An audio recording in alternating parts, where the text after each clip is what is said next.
এই দেশে কি হচ্ছে, এই দেশে কি হচ্ছে? গত 15 বছর তো আমরা কত রং ঢং দেখলাম। আমরা দেখলাম খেলোয়াড়, গায়ক, গায়িকা, নায়ক, নায়িকা তারা দেখা যায় রাষ্ট্রীয় পদে থাকে। এখন আবার শহীদ আবু সাইদ, শহীদ মুগ্ধ সহ অসংখ্য শহীদের রক্তের বিনিময়ে আমরা ফেসিবাদ মুক্ত একটি বাংলাদেশ পেলাম। এখন আবার শহীদদের রক্তের উপর দাঁড়িয়ে এখন দেখা যাচ্ছে অযোগ্য অপদার্থ লোকদেরকে, প্রথম আলো, ডেইলি স্টারের পণ্য যারা, এদেরকে আবার এই জাতির ঘাড়ে চাপিয়ে দেওয়া হচ্ছে। ফেসবুক, ইউটিউব, ইনস্টাগ্রাম পেয়েছেন, কিছুই নাই তাদের হাতে। ফিতনা কম ছিল না বেশি ছিল? এখন ফিতনা কেমন? আপনারা বলেন এখন ফিতনা কেমন? শেষ জামানায় আমরা অন্ধকার রাতের ফিতনার মতো ঘন গভীর ফিতনায় পড়বো। এজন্য আমরা এই ফিতনায় নিজেদের ঈমান ঠিক রাখতে পারলে আমাদের পুরস্কারও বেশি। আল্লাহ বলেছেন অন্যান্য সব নবীর উম্মত থেকে আমি তোমাদেরকে সবচাইতে বেশি সম্মান আর মর্যাদা পুরস্কার দিয়ে দিব। সুবহানাল্লাহ। তবে এই ভয়াবহ ফিতনার সময়ে শেষ জামানায় ঈমানের উপরে টিকে থাকতে, শেষ জামানায় আমলের চাইতে ঈমান বাঁচানো অত্যন্ত কঠিন কাজ হয়ে, এটা কি আমার কথা? এটা কি আমার কথা? তিরমিজি শরীফের হাদিস, হাদিসের বর্ণনাকারী সাহাবী হচ্ছেন আনাস ইবনে মালিক রাদিয়াল্লাহু আনহু। তিনি বলছেন ইয়াতি আলান নাসি জামান, খুব শীঘ্রই এমন এক জামানা, এমন এক যুগ আসবে, আস-সাবিরু ফীহিম আলা দীনিহি কাল কাবিদু আলাল কালকাবিদি আলাল জাম। আল্লাহর নবী বলেছেন জ্বলন্ত কয়লার উপরে দাঁড়িয়ে থাকা যতটা কঠিন, শেষ জামানায় নিজের ঈমান হেফাজত করে ঈমান বাঁচিয়ে ঈমানের উপরে টিকে থাকা হবে তার চাইতে আরো কঠিন। কতটা কঠিন হবে? সাইয়্যিদুল মুহাদ্দিসিন আবু হুরায়রা রাদিয়াল্লাহু আনহু হাদিস বর্ণনা করেছেন। আল্লাহর নবী বলেছেন তোমরা শেষ জামানায় অন্ধকার ঘন কালো ফিতনা আসার আগেই তোমরা সতর্ক হয়ে যাও, কারণ হলো সেই সময় এমন ভয়াবহ ফিতনা দুনিয়ায় আরম্ভ হবে। ইউসবিহুর রাজুলু মুমিনান ওয়া ইউমসি কাফিরা, সকালবেলা একজন লোক মুমিন থাকলেও ফিতনায় পড়ে সন্ধ্যার আগে বিকেল বেলা কাফির হয়ে যেতে পারে। শুধু তাই নয়, সন্ধ্যাবেলা রাতের বেলা কোন ব্যক্তি মুমিন থাকলেও রাতের বেলা ফিতনায় পড়ে গিয়ে সকালবেলা কাফের হয়ে যেতে। ১৫০০ বছর আগে আল্লাহর নবীর বলা কথাগুলো আজ কি করে বাস্তবায়ন হতে চলেছে দেখেন। কি করে মানুষ ঈমানের পথ থেকে সরে গিয়ে বেঈমান হয়ে যায়। সকালে ফজরের নামাজ আদায় করেছে, ফজরের নামাজ আদায় করে ঈমানদারের বেশে ঈমানদার হয়ে কিন্তু অফিসে গিয়েছে, অফিসে গিয়ে সুদ খেয়ে, ঘুষ খেয়ে, চুরি ডাকাতি, দুর্নীতি করে বিকালবেলা বাসায় আসার আগে বেঈমান হয়ে বাসায় এসেছে। কি ভয়ঙ্কর ফিতনার জামানা। যুবক রাতের বেলা বাড়িতে ঘুমিয়েছে ঈমান নিয়ে, এশার নামাজ কিংবা রাতের বেলা মাহফিলে এসে ঈমানের হালতে বাড়িতে গিয়েছে, কিন্তু ঘুমানোর আগে ফোন হাতে নিল। ফোন হাতে নিয়ে সেখানে অশ্লীলতা, বেহায়াপনা, নোংরামি আর জেনার সাগরে ডুব দিয়ে দিল। রাতের বেলা ছিল ঈমানদার, কিন্তু সারা রাত জিনার সাগরে ডুব দিয়ে সকালবেলা বেঈমান আর কুফরিতে নিমজ্জিত হয়ে গেল। বলেন তো দেখি এই জামানাটা সহজ না কঠিন? এই জন্য নবীজি বলেছেন শেষ জামানার উম্মতের মর্যাদা যেমন বেশি, ঠিক তেমনি ভাবে শেষ জামানার উম্মতের উপরে পরীক্ষা আর ফিতনা আসবে কম না বেশি? ওইদিকে কারে দেখেন, আমি একটু তাকাই আপনাদের সাথে। হ্যাঁ, তাকাই দেখি কি আছে এখানে, দেখি কি কি কি কি দেখতেছেন এখানে? ক্লাসের ভালো ছাত্র কখনো সে টিচারের বাহিরে অন্য কোনো দিকে মনোযোগী হয়? আমি তো রংপুরের নতুন না, বহু পুরান। গত ৭-৮ বছর ধরে তো আসি। রংপুরের মানুষ খুব মেধাবী, বিচক্ষণ, নম্র, ভদ্র, মনোযোগী, অতিথিপরায়ণ, আচার আচরণে অমায়িক।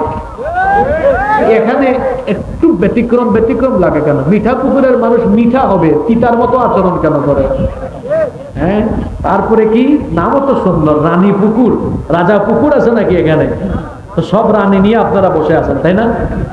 তারপরে চেতনাগঞ্জ, সুন্দর না? চেতনাগঞ্জের মানুষের ভেতরে কোরআনের চেতনা থাকা লাগবে। কোরআনের চেতনাধারী যারা, কোরআনের আলোচনায় বসলে বাহিরে চেতনা যায় না। আপনাদের চেতনা মনোযোগ এখন এখানে না অন্যদিকে? কথা বলেন, মনোযোগী থাকবেন তো? কত গুরুত্বপূর্ণ কথা চলে যাচ্ছে। সময় তো এমনি চলে যায়, এটাকে বেঁধে রাখা যায় না। এর মধ্যে আবার মাঝখান দিয়ে ডিস্টার্ব করে দেন। সম্মানিত উপস্থিতি, বলছিলাম শেষ জামানার উম্মতের পুরস্কারও বেশি, পরীক্ষা আর ফিতনায় পড়ার সম্ভাবনাও। শেষ জামানার মানুষ আমরা, ঈমান বাঁচানো অনেক কঠিন, সাংঘাতিক কঠিন। ডানেও ফিতনা, বামেও ফিতনা, সামনেও ফিতনা, পিছনেও ফিতনা। এ যেন ফিতনার জেলখানায় আমরা বন্দী হয়ে গিয়েছি। ভয়াবহ এই ফিতনা থেকে আজ নিজের ঈমানকে সেফ রাখা, এটি হচ্ছে একটি ভয়াবহ চ্যালেঞ্জ। এই দুরূহ চ্যালেঞ্জ মোকাবেলার জন্য আমাদের সকলকে ঈমানের সম্বল নিয়ে প্রস্তুত থাকতে হবে। কত সাংঘাতিক জামানা, শেষ জামানায় কুরকুর ফিতনা আসবে, আর এই ফিতনা থেকে নিজেকে কেমনে বাঁচাবো? কত দয়া করেছেন আমাদের নবী, তিনি সব কিছু আল্লাহর নির্দেশে আমাদেরকে জানিয়ে গিয়েছেন যেন আমরা সতর্ক হয়ে যাই। আলহামদুলিল্লাহ। তাহলে আমরা সতর্ক হওয়ার দরকার আছে না নাই? কেমন ফিতনা আসবে শুনেন। আল্লাহ নবী বলেছেন, শেষ জামানায় সৎ যোগ্যতা সম্পন্ন আমানতদার নেতৃত্বের বিপরীতে দেখা যাবে সেখানে অযোগ্য অপদার্থ নেতৃত্ব গোটা দুনিয়ায় চলমান হয়ে যাবে। এখন বলেন তো, গোটা দুনিয়ার বেশিরভাগ জায়গায় অসৎ নেতৃত্ব, অযোগ্য নেতৃত্বের সংখ্যা কম না বেশি? আল্লাহ নবী বলেছেন, আ'আযাকাল্লাহু মিন ইমারাতিস সুফাহা, মূর্খ এবং নির্বোধ লোকদের নেতৃত্ব থেকে আমি তোমাদের জন্য আল্লাহর কাছে পানাহ চাই। সাহাবীরা বললেন, মা ইমারাতুস সুফাহা, মূর্খ এবং নির্বোধ লোকদের নেতৃত্ব আবার কেমন হবে? আল্লাহর নবী বললেন, উমারাউ ইয়াকুনুনা বা'দি লা, আল্লাহর নবী বললেন, উমারাউ ইয়াকুনুনা বা'দি লা ইয়াক্তাদুনা বিহাদি ওয়া লা ইয়াস্তান্নুনা বিসুন্নতি। আল্লাহ নবী বলেছেন, আমার পরে পৃথিবীতে এমন শাসক দল বের হবে যারা আমার দেখানো তরিকা, আমার দেখানো পথ, আমার দেখানো রীতিনীতি তরিকা বাদ দিয়ে তারা নিজেদের বানানো কিংবা শয়তানের দেখানো পথ, মত আর রীতিনীতি গ্রহণ করে নেবে। ফামান সাদ্দাকাহুম বিকাযিবিহিম ওয়া আ'আনাহুম আলা যুলমিহিম, যারা ওই মূর্খ, নির্বোধ, অযোগ্য, অপদার্থ শাসকদের নেতৃত্বকে সাপোর্ট দিবে, সমর্থন করবে, সত্যায়িত করবে এবং তাদেরকে জুলুমে যারা সহযোগিতা করবে, আল্লাহ নবী বলেছেন, ফাউলাইকা লাইসু মিন্নি ওয়া লাস্তা মিনহুম, তারা আমার উম্মত নয়, আমিও তাদের কেউ নই। কি ডেঞ্জারাস কথা! তারা আমার কেউ না, আমিও তাদের। এরা কারা? অযোগ্য, অপদার্থ লোকদের নেতৃত্ব যারা গ্রহণ করবে, এদের সাথে যারা চলাফেরা করবে। এত দূরে যাওয়া লাগবে না। এই দেশে কি হচ্ছে, এই দেশে কি হচ্ছে? গত 15 বছর তো আমরা কত রং ঢং দেখলাম। আমরা দেখলাম খেলোয়াড়, গায়ক, গায়িকা, নায়ক, নায়িকা, তারা দেখা যায় রাষ্ট্রীয় পদে থাকে। এখন আবার শহীদ আবু সাইদ, শহীদ মুগ্ধ সহ অসংখ্য শহীদের রক্তের বিনিময়ে আমরা ফেসিবাদ মুক্ত একটি বাংলাদেশ পেলাম। এখন আবার শহীদদের রক্তের উপর দাঁড়িয়ে এখনো দেখা যাচ্ছে অযোগ্য, অপদার্থ লোকদেরকে প্রথম আলো, ডেইলি স্টারের পণ্য যারা, এদেরকে আবার এই জাতির ঘাড়ে চাপিয়ে দেওয়া হচ্ছে। সাংঘাতিক অবস্থা। ভবিষ্যৎ তো ভালো দেখা যাচ্ছে না, ভবিষ্যৎ ভালো দেখা যাচ্ছে না। এক ভয়াবহ পরিস্থিতির সম্মুখীন হতে যাচ্ছি আমরা। আপনারা তো শহীদ আবু সাইদের এলাকার মানুষ। এই নতুন বাংলাদেশের জন্য প্রেরণা পথ দেখিয়েছে কিন্তু রংপুরের সন্তান আবু সাইদ। আপনাদেরকে এগিয়ে আসতে হবে। এই যে এই বাংলাদেশের এই কঠিন সংকটকালীন মুহূর্তে রংপুরের মানুষকে আবু সাইদের মতো সাহসী ভূমিকায় অবতীর্ণ হয়ে এই নতুন বাংলাদেশ বিনির্মাণে অবদান রাখতে হবে। আমরা বহু পথ মত বহু নেতা খেতা দেখে ফেলেছি, এখন আমরা সবকিছু বাদ দিয়ে রাসূলের তরিকায় গিয়ে আল্লাহর কোরআনের রাজ এই বাংলাদেশে কায়েম করব ইনশাআল্লাহ। আল্লাহ আমাদেরকে তৌফিক দান করুন। কি ভয়ঙ্কর পরিস্থিতি! আল্লাহর নবী বলেছেন আমার যুগ তো নবুয়তের যুগ, আমার যুগ কোরআনের যুগ। এই যুগে কোনো দুঃখ মানুষের থাকবে না, কষ্ট থাকবে না, কিন্তু আমার পরে কি কি হবে সেগুলো নবীজি বলে দিয়েছেন। আল্লাহ নবী বলেছেন ইন্না হাদাল আমরা বাদাআ নবুওয়াতাও ওয়া রাহমা, নিশ্চয়ই আমার এই যুগের সূচনা বা ইসলামের সূচনা হয়েছে নবুয়ত দিয়ে। নবুয়তের যুগ হলো রহমতের যুগ। সুম্মা ইয়াকুনু খিলাফাতাও ওয়া রাহমা, আল্লাহ নবী বললেন আমি দুনিয়া থেকে যাওয়ার পরে আসবে খিলাফতের যুগ। খিলাফতের যুগ হলো রহমতের যুগ। সুম্মা মুলকান আদুদান সুম্মা কানা জাবরিয়াতাও ওয়া উতুওয়ান ওয়া ফাসাদান ফিল আরদ, আমার পরে আসবে পৃথিবীতে খেলাফতের যুগ। খেলাফতের পরে আসবে রাজতন্ত্রের যুগ। জীবিত থাকাকালীন নবীজি যে কথাগুলো বলে গিয়েছিলেন পৃথিবীতে সেগুলো ঘটেছে কি ঘটে নাই? আরো জোরে বলেন ঘটেছে কি ঘটে নাই? নবীজির পরে নবীজি বলেছেন আসবে খিলাফতের যুগ, ছিল খেলাফতের যুগ। নবীজি বলেছেন খেলাফতের যুগের অবসান ঘটবে, আসবে মুলুকিয়ত, আসবে রাজতন্ত্রের যুগ। এরপরে আসলো রাজতন্ত্রের যুগ। তারপরে নবীজি বললেন অতঃপর আসবে এক ভয়াবহ ফিতনার যুগ। সেখানে জালিম স্বৈরাচারীরা, সন্ত্রাসীরা, ডাকাতরা শাসন কার্য পরিচালনা করবে। সেই সময় মানুষের উপরে জুলুম হবে। এটা হলো বর্তমান জামানার রূপ। আল্লাহর নবী ১৫০০ বছর আগে যে কথাগুলো বলে গিয়েছেন আজকের যুগের সাথে কথাগুলোর মিল আছে না নাই? আরো জুড়ে বলেন মিল আছে না নাই? আল্লাহর নবী বলেছেন গোটা পৃথিবীতে ফিতনা, ফাসাদ, বিশৃঙ্খলা, অন্যায়, খুন, রাহাজানি, লুণ্ঠন, লুটতরাজ, জুলুম, ব্যভিচার, অশ্লীলতা, বেহায়াপনা, নোংরামি, এক কথায় অন্যায়, অনাচার, পাপাচার, এই সব কিছুতে গোটা সমাজ পরিপূর্ণ হয়ে যাবে।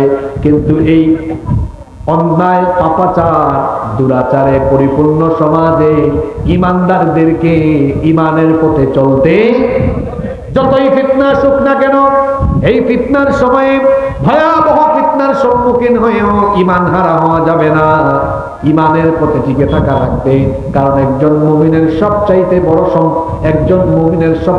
বড় সম্বলের নাম হলো, আরো জোরে বলেন, মুমিনের জীবনের সবচেয়ে বড় পাথেয়, সবচাইতে বড় সম্বল হলো ঈমান। কারণ ঈমান না থাকলে পরে জান্নাতের ফয়সালা হবে না। এই জন্য একজন ঈমানদার তার জীবনের গুরুত্বপূর্ণ সম্পদ, এই ঈমানের জন্য প্রয়োজনে সে মরতে পারে, তারপরেও সে ঈমান হারা হতে পারে না। ঈমানের পথে থাকতে গিয়ে ঈমানদার প্রয়োজনে জীবন দিয়ে শহীদ হবে, তারপরেও সে ঈমানের পথ থেকে বিচ্যুত হবে। ফিতনার যুগ আসবে, জুলুমের যুগ আসবে। এটা ১৫০০ বছর আগে বলে গিয়েছেন মুহাম্মদুর রাসূলুল্লাহ সাল্লাল্লাহু আলাইহি ওয়াসাল্লাম। এখন আসেন তো কি কি ফিতনা হবে আল্লাহর নবীর বলা কথাগুলো মিলায় নেই আমাদের সমাজের সাথে, দেখি কতটা মিলে। আল্লাহর নবী বলেছেন সায়াতি আলা উম্মতি জামান, খুব শীঘ্রই এমন এক জামানা আসবে ইয়াকতুরু ফীহিল কুরআ, কোরআনের কারির সংখ্যা বেড়ে যাবে, তেলাওয়াতকারীর সংখ্যা বাড়বে, কোরআন পাঠকের সংখ্যা বাড়বে, এরা শুধু কোরআন পড়বে। ওয়া ইয়াকিল্লুল ফুকাহা, কিন্তু ফকিহের সংখ্যা কমে যাবে, কোরআন বুঝে এমন মানুষের সংখ্যা কমে যাবে। ওয়া ইউকবাদুল ইলম, এইভাবে করে ইলম উঠায় না হবে। আজকে দেখেন নবীজি যেটা বলেছেন সেটাই হয়েছে। আল্লাহর নবীর জামানায় সাহাবীরা কোরআনের যে আয়াত পড়তেন সেটা তারা নিজেরা বুঝতেন, কি পড়েন তারা বুঝতেন। কিন্তু আজকের এই জামানায় বাংলাদেশ নিয়ে যদি আমি কথা বলি, ৯০% মুসলমানের মধ্যে 89.5% মুসলমান হবে এমন যারা কোরআন পড়ে কিন্তু কোরআন বুঝে না। কত শতাংশ বললাম? 90 এর মধ্যে 89. এটাও ভুল হতে পারে, আরো বেশি হবে। আমার তো সম্ভাবনা 89.9 হতে পারে। কয়জন মানুষ আছে সূরা ফাতিহার অর্থ বুঝে? এটা হলো মুসলমানদের অধঃপতনের একটি কারণ। মুসলমানরা কোরআন থেকে দূরে সরে গিয়েছে। আমাদের পূর্বপুরুষরা গোটা পৃথিবীকে তারা বীরত্বের সাথে নেতৃত্ব দিয়েছেন। কেন?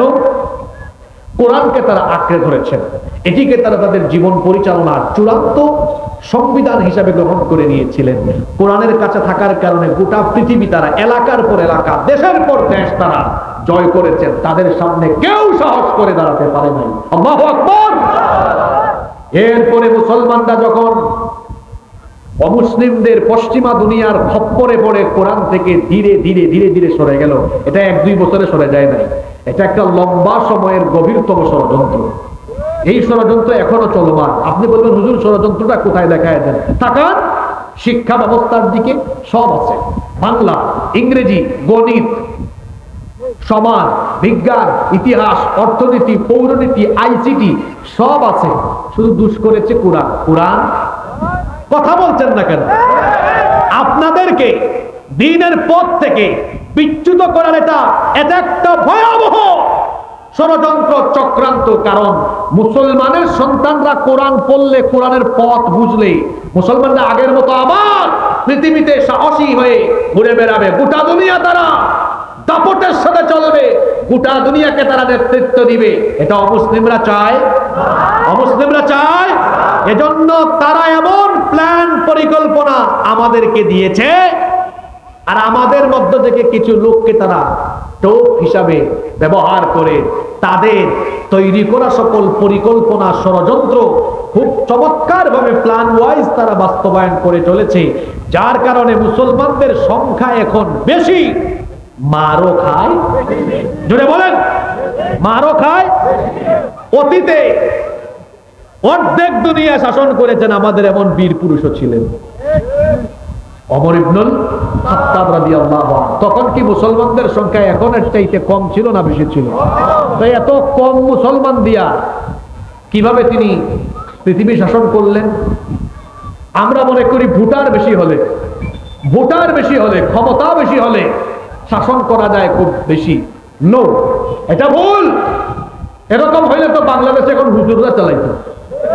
কারণ বাংলাদেশে আমাদের সব হুজুরদের ফ্যান ফলোয়ার একত্রিত করলে কেউ এর ধারে কাছে আসতে পারবে? একটা ইলেকশনে দাঁড় করায় দেন, 100 ভোটও পাবে। কেন পাবে না? তাদের সামনে যারা ঠিক ঠিক ঠিক বলে চিল্লায়, এরা গরু ছাগলের মতো। ইলেকশন আসলে গরু ছাগলের দামও অনেক বেশি, এরা হাঁস মুরগির ডিমের মতো কিংবা মুরগির দামে বিক্রি হয়। ঠিক আছে কথা? আমাদের বহু হুজুরদের সমাবেশে দেখবেন লক্ষ লক্ষ মানুষ। একটু ভোটে দাঁড় করায় দেন, তাহলে বুঝা দিল সংখ্যা দিয়ে শুধু পারা যায়। সংখ্যা দিয়ে পারা গেলে এই যে কি ফারুকি একটারে বানাই দিল, কি উপদেষ্টা, তার বউ দিয়ে সে ব্যবসা করে। এই লোকটা হলো বাংলাদেশে অপসংস্কৃতি আমদানির মূল হোতা। এর বিরুদ্ধে বাংলাদেশের বেশিরভাগ মানুষ। তারপরেও সে কিভাবে থাকলো? কারণ শুধুমাত্র সংখ্যা দিয়ে পারা যায় না, সংখ্যার চাইতেও গুরুত্বপূর্ণ হলো গুরুত্বপূর্ণ প্রতিষ্ঠানের নিয়ন্ত্রণে থাকা। অত প্রথম আলো আর ডেইলি স্টারের মাল। প্রথম আলো আর ডেইলি স্টার যেভাবেই হোক খপ্পরে ফেলায়া বর্তমান উপদেষ্টা পরিষদকে দাঁড় করিয়ে দিয়েছে সংখ্যা দিয়ে।